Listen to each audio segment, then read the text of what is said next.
the natural result when we Bad Bachelor Cooks get our hands on free burger patties and free sliced bread, because whoever said that a hamburger needed to be in a bun? These burger patties I got my hands on are Beyond Burgers. Beyond Burger Hamburger Sandwich with too many vegetables. Begin this cursed concoction by getting the burger patty into the George Foreman grill and adding some Creole seasoning to season it. Then get 2 slices of bread into the toaster that's on the stove, and now flip over the patty and add some more Creole seasoning to it.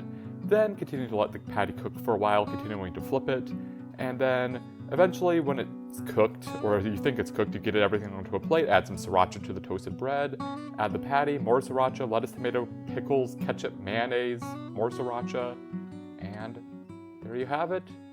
The hamburger sandwich with too many vegetables made with Beyond Burger.